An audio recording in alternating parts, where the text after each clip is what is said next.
Right మొత్తానికి స్వేచ్ఛను నమ్మించి మోసం చేసినట్టుగా పూర్ణచందర్ రిమాండ్ రిపోర్ట్లో చాలా కీలకంగా ఉంది.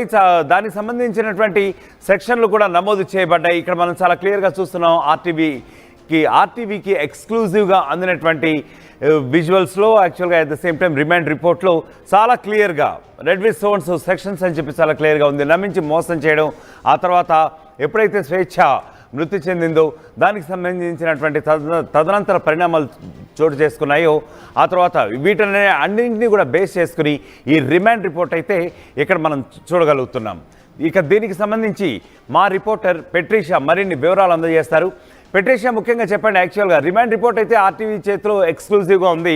పోలీసులు ఏమంటున్నారు, దీంట్లో వివరించినటువంటి వివరాలు ఏంటి, మీ దగ్గర అప్డేట్ ఏముంది? యాంకర్ స్వేచ్ఛ మృతి కేసులో సెన్సేషనల్ విషయాలన్నీ కూడా బయటకు వస్తున్నాయి. ఆర్టీవీ ఎక్స్క్లూజివ్ లో పూర్ణచందన్ రిమాండ్ రిపోర్ట్ అయితే ఉంది. ఇదే కాకుండా ఒక్కవైపు పోలీసుల ముందు గిల్ట్ ఫీల్ అవ్వడం, ఒప్పుకోవడం ఇదంతా కూడా జరిగింది. నేను నా భార్యకి విడాకులు ఇచ్చి మరి నేను పెళ్లి చేసుకుంటానంటూ కూడా గత 3 ఏళ్ల నుంచి కూడా స్వేచ్ఛ వెంటపడము, తనకి ఫాల్స్ ప్రామిసెస్, మ్యారేజ్ ప్రామిసెస్ ఇవ్వడం ఇదంతా కూడా జరిగింది. అదే కాకుండా దీంట్లో అనేక పేర్లు అయితే ప్రస్తుతం బయటకు వస్తున్నాయి. రిమాండ్ రిపోర్ట్ లో కూడా కేటీఆర్, కవిత, సంతోష్ రావు వీళ్ళందరి పేర్లు కూడా రిమాండ్ రిపోర్ట్ లో పేర్కొని ఉన్నాయి. వీళ్ళందరినీ కూడా అతను పరిచయం చేపించాడు. అతని ద్వారానే స్వేచ్ఛకి వీళ్ళంతా కూడా పర్సనల్ గా తెలుసు అంటూ కూడా రిమాండ్ రిపోర్ట్ లో పేర్కొన్న పరిస్థితి. మొత్తం మీద కూడా పోలీసులు అనేక విషయాలు ఆరా తీయగా అవును నేను తప్పు చేశానంటూ కూడా పూర్ణచందన్ ఒప్పుకున్న పరిస్థితి. అంటే మొదట నేను పెళ్లి చేసుకుంటాను అని చెప్పాను, పెళ్లి చేసుకుంటాను అనుకుంటేనే నేను స్వేచ్ఛ దగ్గరికి వచ్చాను, కానీ నేను పెళ్లి చేసుకోలేకపోయాను అంటూ కూడా పూర్ణచందన్ చెప్పుకుంటూ వచ్చాడు. అదే కాకుండా స్వేచ్ఛ ఎన్నోసార్లు నువ్వు నన్ను పెళ్లి చేసుకుంటా అని చెప్పావు, మరి ఎందుకు విడాకులు ఇచ్చి మరి పెళ్లి చేసుకుంటా అని చెప్పావు, ఇది ఎక్కడి వరకు కరెక్ట్ అంటే ఇగో చేసుకుంటా అగో చేసుకుంటా అని చెప్పడం. ఆ తర్వాత స్వేచ్ఛ చనిపోక ముందు కూడా ఆ రోజు వీళ్ళిద్దరికి గొడవ జరిగింది, పెళ్లి చేసుకుంటా అన్నావు, ఏమైంది అని అంటే కూడా నేను చనిపోతాను, నువ్వు ఇలా చేస్తే నువ్వు నచ్చినట్టు చేసుకో, చనిపోతే చనిపో అంటూ కూడా లెక్కలేనట్టు పూర్ణచందన్ చెప్పడం, తర్వాత తను తీవ్రమైన మనస్తాపంకి గురై చనిపోవడం ఇదంతా కూడా జరిగింది.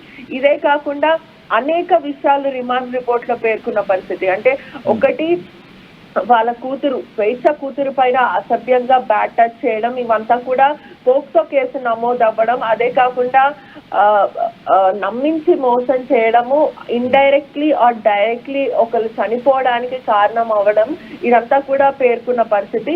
స్వేచ్ఛ మొబైల్ ఫోన్స్ కూడా సీజ్ చేశారు. ఒకవైపు తన Samsung mobile phone, iPhone 14 Pro Max, ఇంకా తనకి సంబంధించిన గ్యాడ్జెట్స్ అంతా కూడా సీజ్ చేశారు, ఫారెన్సిక్ కి తరలించారు. దీంట్లో అనేక చాట్స్, అంటే పూర్ణచందన్ స్వేచ్ఛని ఎంత విసిపించాడో, అదే కాకుండా స్వేచ్ఛకి పూర్ణచందన్ ఉన్న డిస్కషన్స్ అన్ని కూడా పోలీసులు రికవరీ చేస్తున్నారు. గత 3 ఏళ్ల నుంచి మొత్తం మీద అయితే ఇక్కడ చాలా క్లియర్గా చూస్తున్నాం. యాక్చువల్గా కవిత, కేటీఆర్ ఇటువంటి ప్రముఖులందరితో కూడా ఆమెను నమ్మబలికి, స్వేచ్ఛని నమ్మబలికి పూర్ణచందర్ తనను పెళ్లి చేసుకుంటానని నమ్మించి, ఆ తర్వాత తన బిడ్డ గురించి కూడా కేర్ తీసుకుంటానని చెప్పి నమ్మించి చాలా క్లియర్గా చూస్తున్నాం. యాక్చువల్గా ఆ తర్వాత ఆమెను క్లియర్గా మోసం చేసినట్టుగా రిమాండ్ రిపోర్ట్లో అయితే చాలా క్లియర్గా మనకు కనపడుతుంది. ఇక్కడ హైలైట్ అవుతున్నటువంటి, ఇక్కడ మనం రిమాండ్ రిపోర్ట్ చాలా క్లియర్గా చూస్తున్నాం. ఆర్టీవీ చేతిలో ఉన్నటువంటి ఎక్స్క్లూజివ్ రిమాండ్ రిపోర్ట్ ఇక్కడ చాలా క్లియర్గా ఇక్కడ మనం హైలైట్ అవుతున్నటువంటి సంతోష్ కుమార్ ఎక్స్ఎంపీ ఇంకో ఇక్కడ చాలా క్లియర్గా చూడవచ్చు.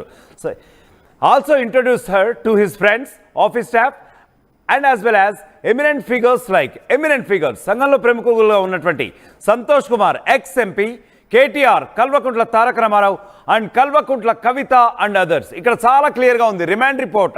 మన ఎక్స్క్లూజివ్ రిపోర్ట్ ఏదైతే ఉందో అందులో చాలా క్లియర్గా చూస్తున్నాం. ముగ్గురు పేర్లు కూడా చాలా క్లియర్గా మెన్షన్ చేయబడ్డాయి. సంతోష్ కుమార్, కేటీఆర్, అలాగే తారక రామారావు, కేటీఆర్, కల్వకుంట్ల కవిత అండ్ అదర్స్. ఈ నలుగురిని కూడా పరిచయం చేసినట్లుగా చాలా క్లియర్గా ఇక్కడ మనకి తెలుస్తోంది. దానికి సంబంధించిన విజువల్స్ ఇక్కడ చాలా ఎక్స్క్లూజివ్గా చూస్తున్నాం మనం ఇక్కడ. రైట్ పెట్రీషా, ఇప్పుడు చెప్పండి, ఎందుకంటే రిమాండ్ రిపోర్ట్లో చాలా క్లియర్గా ఉంది. ఎందుకంటే పెళ్లి చేసుకుంటానని మించి ఒక ఉజ్వల భవిష్యత్తును కల్పిస్తానని చెప్పి ఆమెని నమ్మబలికినట్లుగా, అలాగే అదే ఉద్దేశంతో అతను తీసుకెళ్ళి prominent figures like KTR, Kalvakuntla Kavitha వీళ్ళందరినీ కూడా పరిచయం చేసినట్లుగా కూడా ఉంది. దీనిపై మీ దగ్గర ఉన్న అప్డేట్ ఏంటి? కేటీఆర్ ని, కవితని, సంతోష్ కుమార్ ని వీళ్ళందరినీ కూడా పరిచయం చేపించి స్వేచ్ఛ నేను పెళ్లి చేసుకోబోతున్నాను అంటూ కూడా స్వేచ్ఛ గురించి చెప్పడం, అదే కాకుండా నేను స్వేచ్ఛ కలిసి బతకాలనుకుంటున్నాం అంటూ కూడా సంతోష్ కుమార్ ఎక్స్ఎంపీకి, కేటీఆర్ కి, అదే కాకుండా కవితకి వీళ్ళందరికీ కూడా కొంతమంది బీఆర్ఎస్ నేతలందరికీ కూడా అతను పరిచయం చేపించాడని కూడా తెలుస్తుంది. ఇదే కాకుండా ఈ కేసు ని కూడా డైవర్ట్ చేసే ప్రయత్నం చేస్తున్నారు.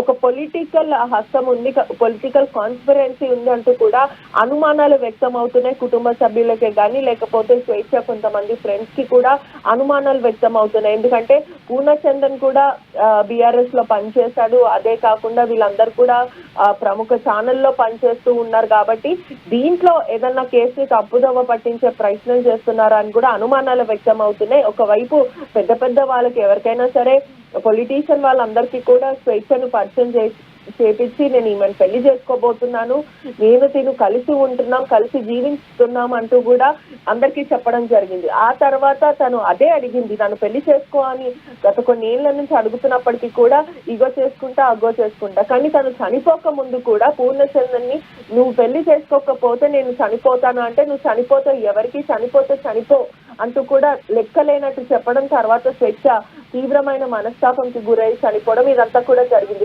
రిమాండ్ రిపోర్ట్ లో కూడా చాలా సంచలనమైన విషయాలు ఉన్నాయి. ప్రతిదీ కూడా ఎప్పుడు పరిచయం అయ్యారు వీళ్ళు, ఎప్పుడు పెళ్లి చేసుకున్నారు, స్వేచ్ఛ భర్తతో విడాకులు ఎప్పుడు జరిగింది, ఆ తర్వాత ఎప్పుడెప్పుడు వీళ్ళు కలిసి ఉన్నారు, ఇదంతా కూడా క్లియర్ ఉంది. కానీ ఏదేమైనప్పటికీ కూడా పూర్ణచందన్ అతను తప్పు ఒప్పుకున్నాడు. నా వల్లనే స్వేచ్ఛ చనిపోయిందంటూ కూడా ఆయన గిల్ట్ ఫీల్ అయిన పరిస్థితి కనిపిస్తుంది.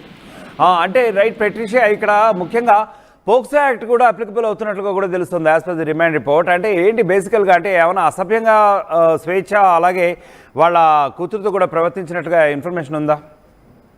2012 ప్రకారం చూసుకుంటే కూడా ఏదైతే సెక్షన్ 7W8 పోక్సో యాక్ట్ కింద కూడా బ్యాట్ టచ్ చేయడం, లేదంటే ప్రధానంగా ఒక మైనర్ అమ్మాయితో దురుసుగా ప్రవర్తించడం, తనని ఇబ్బంది కలిగేలా ప్రవర్తించడము, అబ్యూజ్ చేయడం, ఇవంతా కూడా చిన్న పాప ఎవరైతే స్వేచ్ఛ కూతురు ఉందో స్వేచ్ఛ కూతురుతో అనేక సార్లు తనని బెదిరించడం కానీ, తనని ఇబ్బంది పెట్టడం, బ్యాట్ టచ్ చేయడం, ఇదంతా చేయడం వల్ల ఆ పోక్సో కేసు కూడా నమోదైంది. ఖచ్చితంగా ఈ పూర్ణచందన్ కి అయితే 14 రోజుల రిమాండ్ అయితే విధించారు. చెంచల్గూడ జైలుకి కూడా తరలించారు. కానీ దీని మీద ఇంకా ఎటువంటి వాదనలు ఉంటాయి, దాని తర్వాత